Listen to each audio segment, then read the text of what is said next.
जमशेदपुर के कोल्हान छात्र संघर्ष मोर्चा ने सोनू ठाकुर को सम्मानित किया और विश्वविद्यालय में व्याप्त भ्रष्टाचार का मुद्दा उठाया। छात्र नेताओं ने कोऑपरेटिव लॉ कॉलेज की जमीन आवंटन में अनियमितता और पूर्व प्राचार्य द्वारा छात्र प्रतिनिधियों के साथ किए गए अभद्र व्यवहार की कड़ी निंदा करते हुए कार्रवाई की मांग की है। विद्यालय के द्वारा सीनेट की बैठक 6वीं सीनेट की बैठक चाईबासा में हुई, जिसमें पूर्व के छात्र नेता और झारखंड कोल्हान छात्र संघर्ष मोर्चा ने एक डिमांड लिख करके दिया था कि पूर्व के प्राचार्य द्वारा एक तरफ कोऑपरेटिव कॉलेज को विश्वविद्यालय बनाने की बात की जा रही थी और दूसरी तरफ अपने ही जमीन को कोऑपरेटिव लॉ कॉलेज को देने का काम अपने फ्रंट जमीन को, जो मुख्य द्वार हमने उठाया वहाँ पर, कि आपका जो ज़मीन है उस ज़मीन को कोऑपरेटिव लॉ कॉलेज को आपने दिया, प्रस्ताव बना करके कोऑपरेटिव लॉ कॉलेज को बेच चुकी है, उसके चेयर को दिया, सरकार ने उसको पास कर दिया। अगर सरकार को आप 10 एकड़ भी ज़मीन अगर बोलते कि हमको जमशेदपुर के कोई इलाका में देने, तो सरकार आपको देती 10 एकड़ ज़मीन कोऑपरेटिव लॉ कॉलेज की स्वतः के लिए, जो उनके पर्सनल एक ये है अलग। सिंह जी ने क्या अंदर डील किया है कोऑपरेटिव लॉ कॉलेज के मामले को लेकर के, जो फ्रंट का ज़मीन कोऑपरेटिव लॉ कॉलेज को 5 एकड़ देने का काम किया। मैं खुद कोऑपरेटिव लॉ कॉलेज का स्टूडेंट हूँ और मैं ये पूछना चाहता हूँ कि आपने किस शर्त के साथ कोऑपरेटिव लॉ कॉलेज को फ्रंट का ज़मीन देने का काम किया। 3 से ही अगर आपको अलग ज़मीन का अगर आपको दे दिया जाता या दे दिया गया होता, तो आज कोऑपरेटिव लॉ कॉलेज को बार काउंसिल ऑफ इंडिया से परमिशन लेने का या एफिलिएशन लेने की ज़रूरत नहीं पड़ती, वो परमानेंट एफिलिएशन उनको दे देता। लेकिन कहीं ना कहीं आज इतने लंबे अरसे के बाद भी कोऑपरेटिव लॉ कॉलेज का जो एफिलिएशन है उसको बार टेम्प्रोरी दिया जाता है, जब तक उनका पूरा अलग नहीं हो,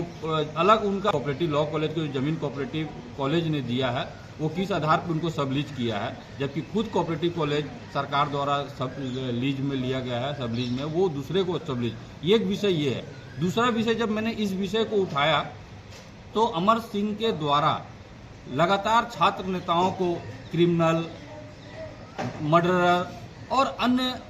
ऐसे मानहानि के उनके ऊपर आरोप लगाए गए। छात्र नेताओं को उल्टा सीधा बोला गया, जिसका मैंने सीनेट के बैठक में कड़ा विरोध किया। मैंने कहा अगर आपके पास अगर सत्यापन नहीं है, अगर आप सत्यापित नहीं कर पाइएगा, तो छात्र समुदाय आपको बर्दाश्त नहीं करेगा और छात्र समुदाय आपका ईंट से ईंट बजाने का काम किया। तो यहाँ से लेकर चाईबासा तक के जितने भी छात्र संगठन और छात्र नेताओं ने लिख करके 12 दिन का अल्टीमेटम दिया है कि अमर सिंह जी को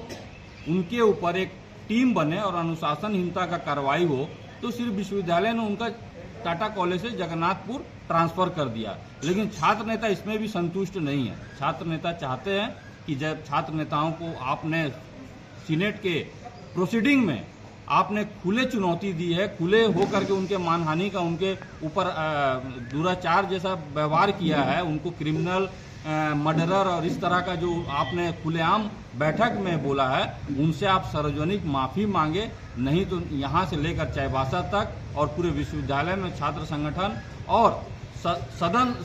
परिसर से लेकर के और सीनेट और सिंडिकेट बैठक में इसका विरोध किया जाएगा। क्योंकि मैं एक सीनेट के और सिंडिकेट का भी सदस्य हूँ, मैं इस विषय को उठाने वाला हूँ सिंडिकेट में, और इस विषय को ला करके जब तक अनुशासनहीनता का कार्रवाई इस पर नहीं होता और छात्र नेताओं पर अगर माफ़ी और सार्वजनिक रूप से नहीं मांगते हैं, तब तक उन पर कार्रवाई हो। ऐसा विश्वविद्यालय से हमने वाइस चांसलर से डिमांड किया, राजभवन से हमने डिमांड किया है, और मैंने ये भी डिमांड किया है कि ये जो पूरा प्रकरण लॉ कॉलेज और कोऑपरेटिव कॉलेज के ज़मीन का मामला है, उस पर एक टीम गठित हो और उसका क्या पेपर का सत्यापन है, उस पेपर को निकाल करके इसकी सत्यता की जाँच हो, जिसमें इसमें मेरा 100% एक दावा है सूत्रों के हवाले से कि इसमें अमर सिंह फंस रहे हैं। इसमें कहीं ना कहीं अंदर उनका बड़ा लंबा डील हुआ है, इस पर जांच होनी चाहिए। ये विषय अगला हम सिंडिकेट में लाने वाले हैं।